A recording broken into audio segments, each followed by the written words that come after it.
सतनामी राजा गुरु बालक दास संग महेश्वर हजोधाई।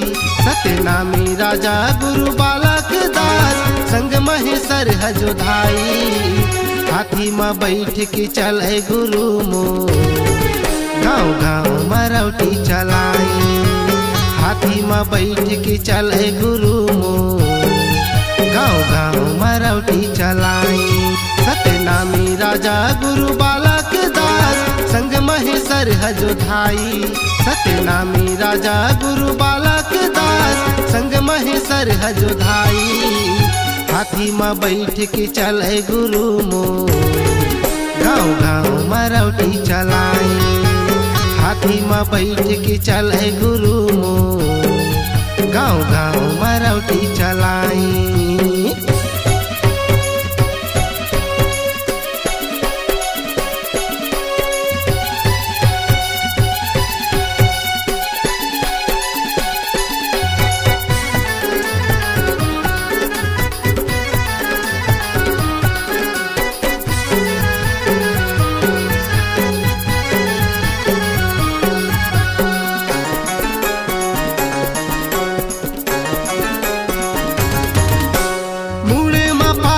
माथे में चंदन गले में कंठी माला है।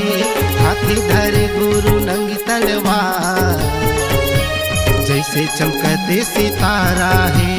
हाथी धरे गुरु नंगी तलवार जैसे चमकते सितारा है।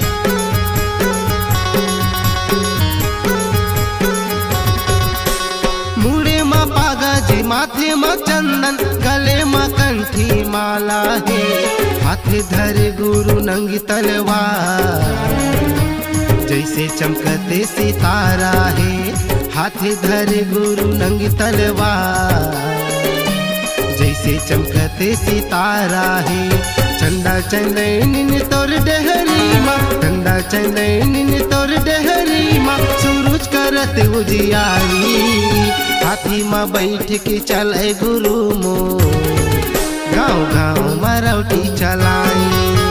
हाथी में बैठ के चले गुरु मो गाँव गाँव मरौटी चलाई।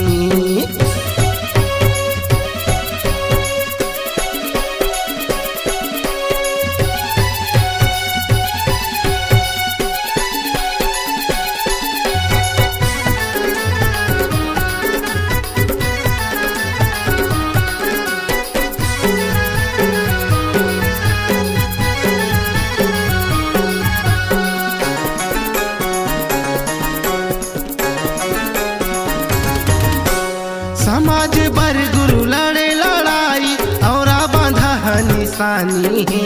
ध्यान दे के सुनो मोर संतो भाई, बलिदानी राजा की कहानी है। ध्यान दे के सुनो मोर संतो भाई, बलिदानी राजा की कहानी है।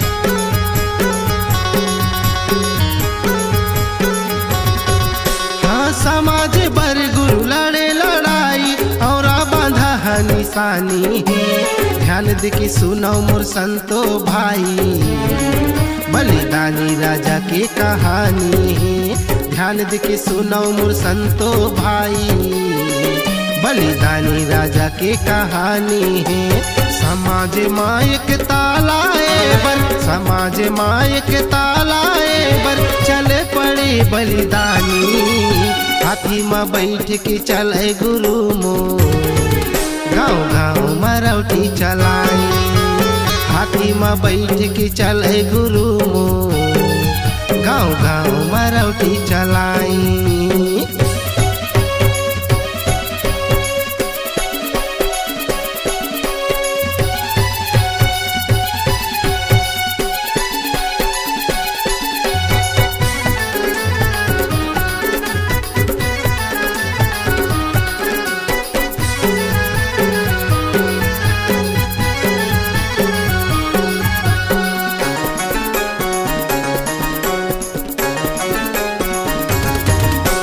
अंग्रेजी शासन में गुरु बालक दास राजा की मिले उपाधि।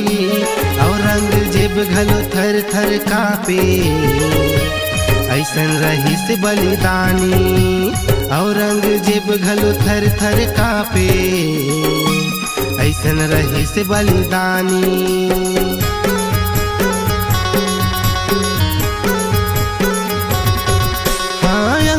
शासन में गुरु बालक दास राजा की मिले उपाधि औरंगजेब घलो थर थर कापे ऐसन रही से बलिदानी औरंगजेब घलो थर थर कापे ऐसन रही से बलिदानी समाज बर अपन जाने देवैया समाज बर अपन जाने देवैया हमर राजा बलिदानी हाथी में बैठ के चले गुरु मो गाँव गाँव मरौटी चलाई हाथी में बैठ के चले गुरु मो गाँव गाँव मरौटी चलाई सत्यनामी राजा गुरु बालक दास संग महेश्वर हजोधाई सत्यनामी राजा गुरु बालक दास संग महेश्वर हजोधाई हाथी में बैठ के चले गुरु मो